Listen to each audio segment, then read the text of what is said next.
akan sedikit membahas tentang advokasi digital. Oke, advokasi digital. Ya, kalau kita ngomongin soal konsep advokasi digital itu kan berarti proses mengubah kebijakan gitu ya, tapi dari atau media yang ditempuh itu menggunakan media digital. Ya.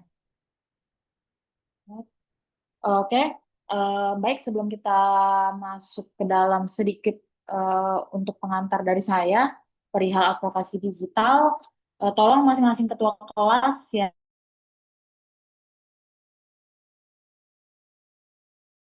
yang ketua kelas yang absen temannya, apakah temannya hadir di link Zoom atau tidak ya. Sebenarnya saya izin. Oke.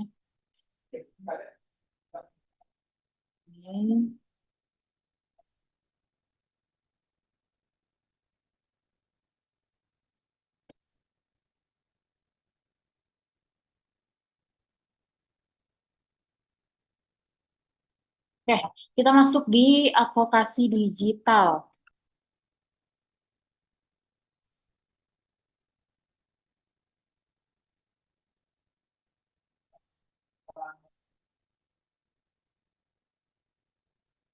Familiar sama situs ini?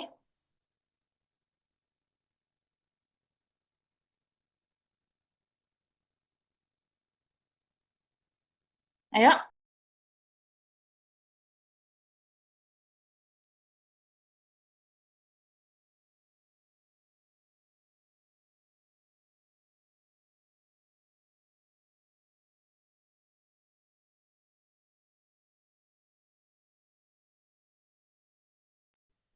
Familiar sama situs ini? Change.org. Familiar? Tidak, Ibu. Tidak, Ibu.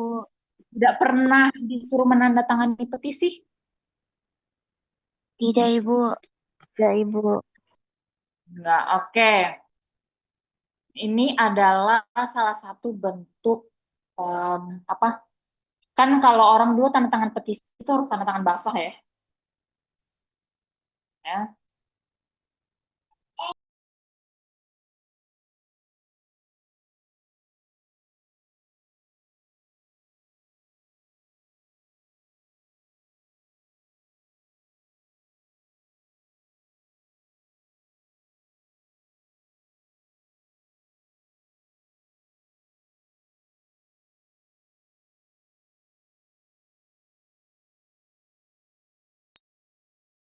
Nah, dulu itu kan orang kalau nanda tanganin petisi tertulis ya.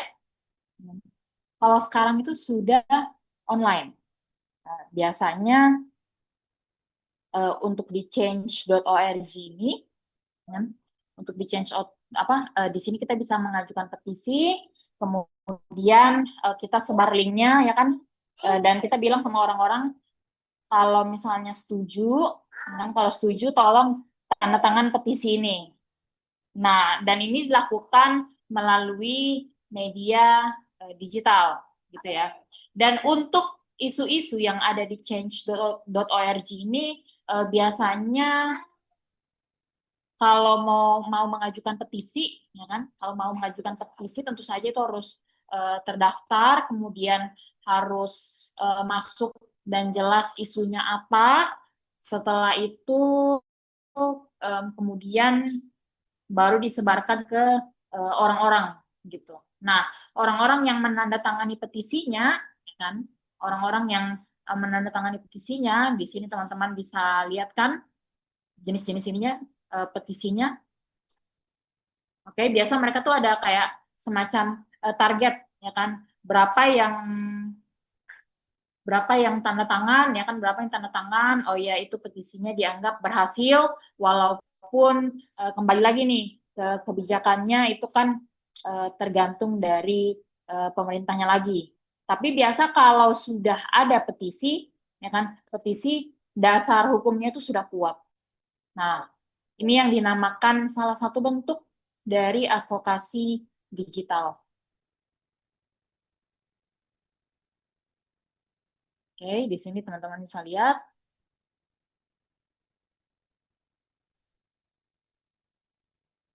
Nah,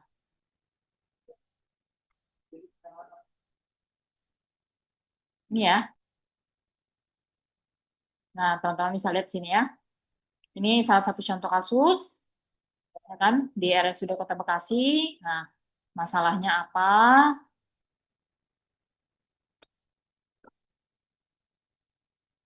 Kemudian di sini, ya kan, ada pengambil keputusannya siapa?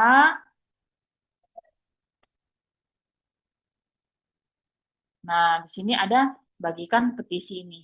Jadi, ya bisa dibagikan dengan menggunakan WhatsApp atau X, ya kan? Atau mungkin apa disebarkan melalui QR code. Nah,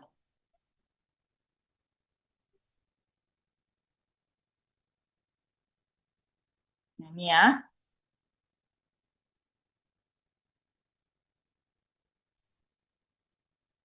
Jadi kalau kita lihat, ya kan, untuk petisi ini hukumnya itu kuat, oke? Untuk mengajukan, oh kita mau mengubah kebijakan atau mungkin satu ada satu isu yang perlu di pemerintah gitu ya, dan siapa pelangsung kebijakannya, nah itu semua harus jelas dimasukkan ke dalam petisi ini.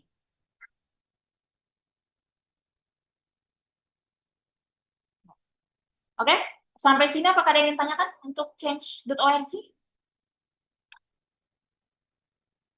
Ada yang ingin tanyakan?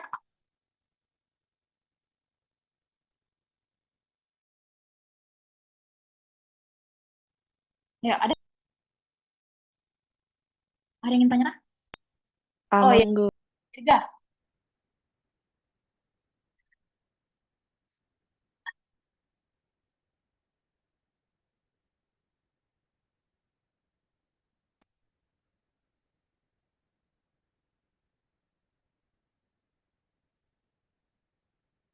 Oke, kita coba ya. Untung kamu tanya.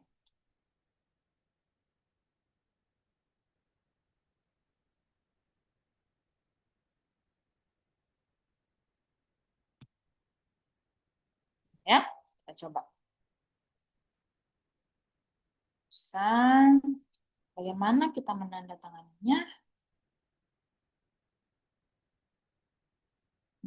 Oh, itu tadi dibagikan ya. Oh, di sini kayaknya.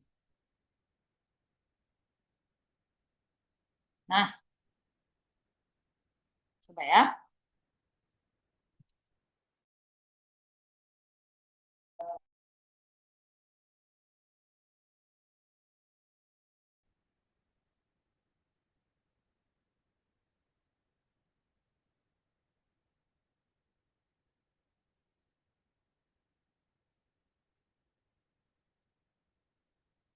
Oke, masalahnya poli HIV adalah substansi. Oke, tanda tangan petisi.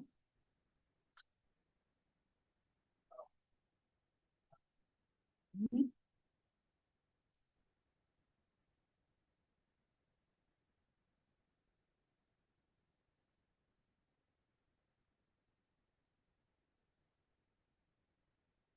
Eh, ini ya, jadi di sini teman-teman punya pilihan, tenang, nggak usah takut disuruh bayar. Oke, santan.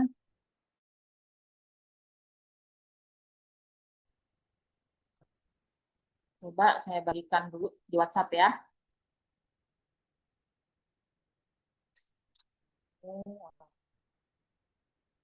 Saya masukkan, saya kirim ke grup ketua kelas, contohnya.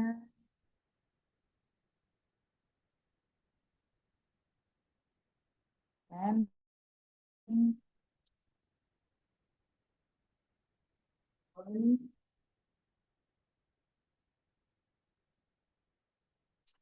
oke, sudah.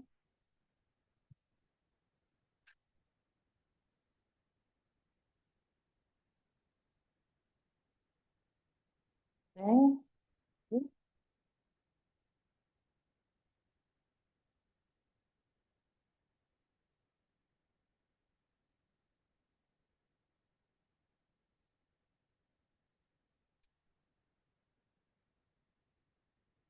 Oke, sudah?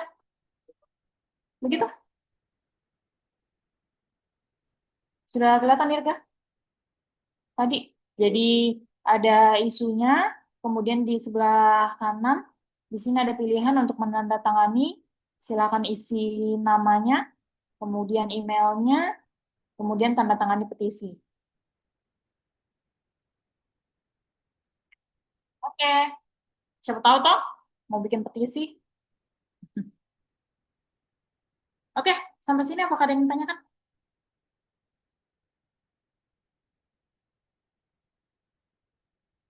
Sebelum kita masuk ke dalam policy brief. Nah,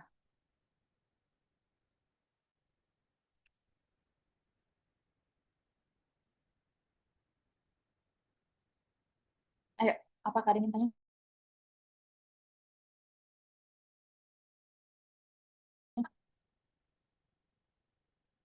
Ada? Sudah jelas, Ibu.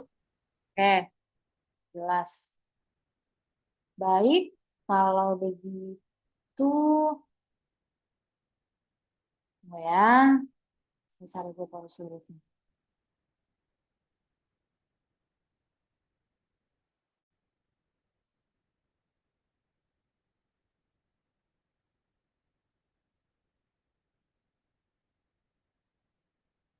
Nah,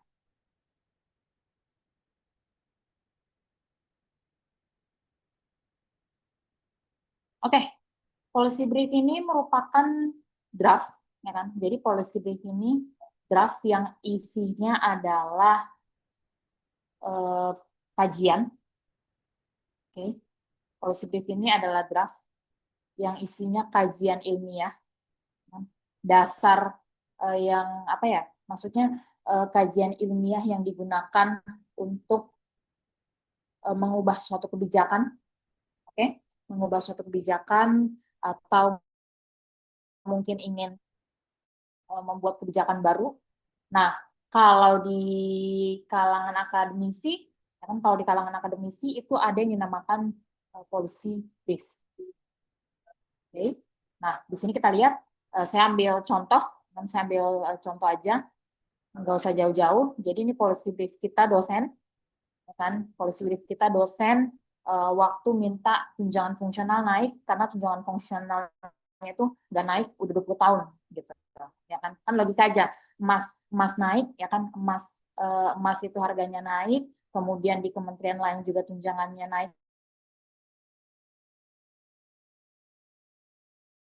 orang tuanya guru sama, ya kan?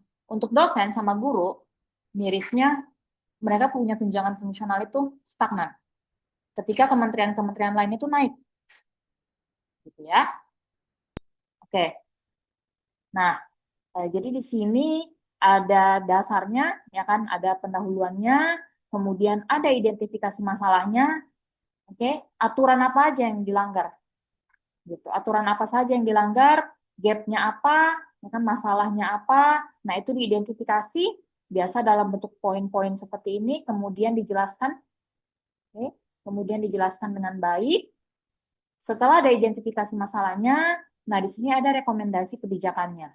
Entah itu kebijakannya mau diubah atau mau diciptakan baru, ya kan? Atau mungkin ada pasal atau nilai nominal yang perlu direvisi. Nah, itu semua dimasukkan ke dalam rekomendasi kebijakan.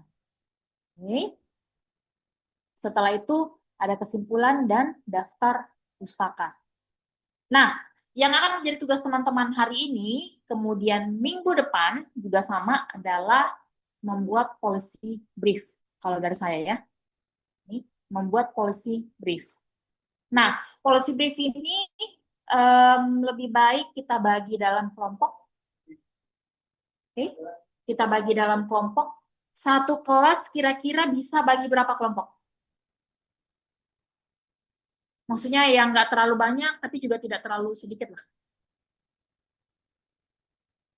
Bisa berapa kelompok?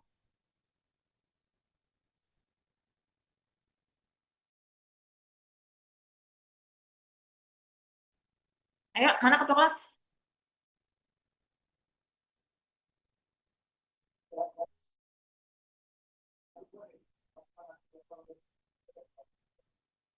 Di sini Bu bisa 4 sampai 5 kelompok. Bisa 4 sampai 5 kelompok. Oke, kita bagi 5 kelompok. Bisa ya? Bagi 5 kelompok. Nah, masing-masing kelompok dalam satu kelas itu memilih topik yang berbeda. Oke, masing-masing kelompok dalam satu kelas itu memilih topik yang berbeda. Nah, misalnya tadi teman-teman mau angkat isu apa? Teman-teman mau angkat isu MBG. Nah, ya kan? Jadi ada kajiannya, ya kan? Kenapa sebenarnya MBG perlu atau kenapa sebenarnya MBG itu bukan menjadi program prioritas, ya kan? Kemudian identifikasi masalahnya, setelah itu rekomendasi kebijakannya. Nah, simpel kok. Cuman memang ini harus dikerjakan, maksudnya ya tidak bisa ini ya, tidak bisa sembarangan ya. Harus memang melalui proses penulisan yang menggunakan bahasa yang lebih ilmiah gitu. Ya hampir mirip-mirip membuat makalah, tapi di sini basisnya itu semua adalah kasus dan kebijakan. Karena kan memang inti dari advokasi adalah mengubah kebijakan. Oke, sampai sini apakah ada yang ingin tanyakan? Ada yang ingin tanyakan?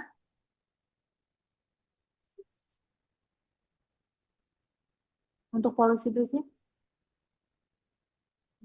Bu, untuk tugasnya itu bagaimana tadi Bu? Apa? Itu suara apa Ibu? Suaraku kecil kah? Ada sih Bu, mungkin jaringanku yang kurang bagus Bu. Bentuk tugasnya itu bagaimana Ibu? Dan kumpul diplomnya itu kapan? Bentuk tugasnya seperti tadi. Jadi dibuat seperti makalah, ya kan? Teman-teman silahkan desain, tapi desainnya nggak usah berlebihan. Jadi seperti mendesain apa ya? Majalah Ibu. Bulan, Apa? Ya, bulan. ya mirip-mirip buletin, tapi dia lebih calm lagi lah.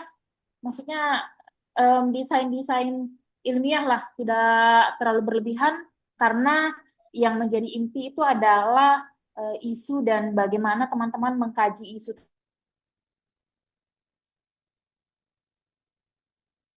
Rekomendasi. Oke.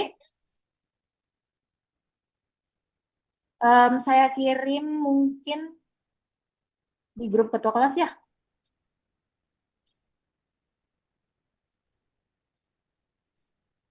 Ya, saya kirim atau saya kirim juga di chat sini bisa ya. Oke.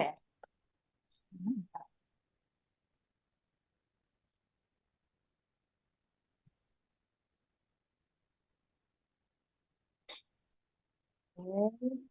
Saya kirim di chat Zoom. Saya kirim juga di grup WhatsApp ketua kelas. Ya, Irga.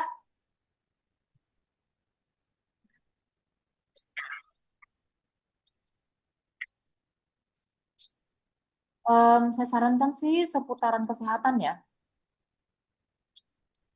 Nah, misalnya lagi, ya kan? Misalnya yang lagi booming kasus campak, ya kan? Nah, itu kan kalau kita ngomongin soal kasus campak, itu disebabkan oleh kelompok anti vaksin,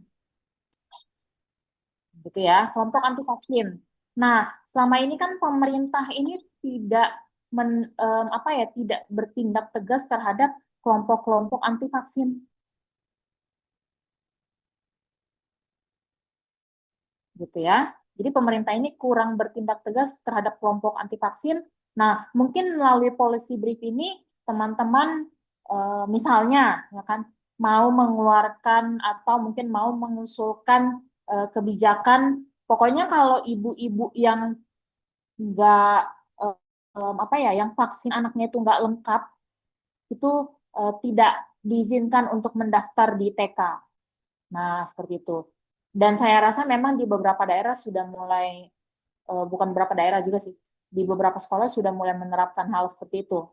Jadi mereka mempersyaratkan mana semua bukti bahwa ini anak lengkap vaksinnya, ya kan ini anak sering ke posyandu, mendapatkan vitamin dan lain sebagainya. Nah, itu sekarang sudah ada kebijakannya. Dan memang sudah ada beberapa sekolah yang mewajibkan hal tersebut. Gitu. Oke, siapa tahu teman-teman mau bikin rekomendasi kebijakan, ya kan, kerjasama sama kementerian. Kalau TK sama SD itu Kemendikdasmen ya, ya dasar menengah ya kan, Kementerian Pendidikan Dasar Menengah ya. Kalau universitas kan Kemendikbudristek. Oke, itu salah satu contoh, ya kan? Dan saya rasa banyak contoh lainnya. Kalau teman-teman lihat saja ada studi kasus di satu daerah, ya kan, ada isu yang teman-teman rasa pantas, ya kan, untuk diangkat kemudian diberikan rekomendasi kebijakan, itu silahkan ambil sebagai topik policy briefnya. Oke, sampai sini masih ada yang ingin tanyakan? Jelas nih Irga? Oke, yang lain?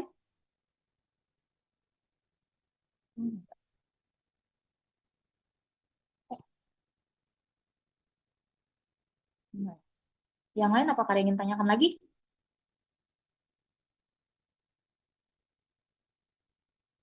Sudah saya kirim.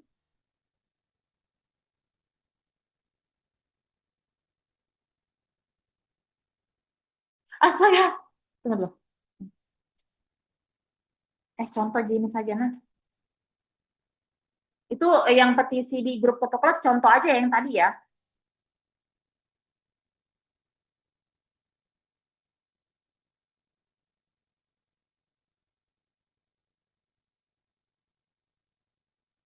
Jadi kalau misalnya ya mau bantu tanda tangani bisa, kalau tidak tertarik juga dengan isunya tidak apa-apa kalau tidak mau ditandatangani. Sampai sini apakah ada yang ingin tanyakan?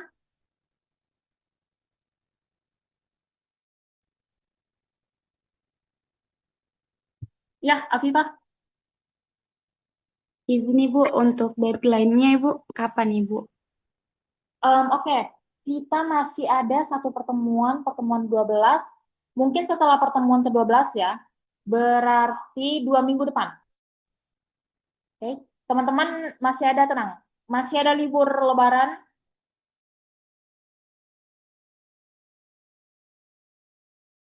Minggu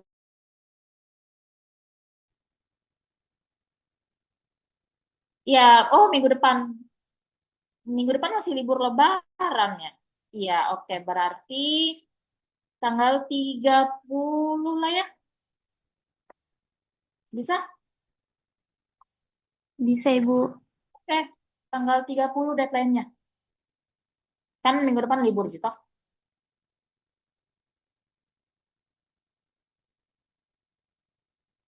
Bagaimana? Apakah ada yang ingin tanyakan?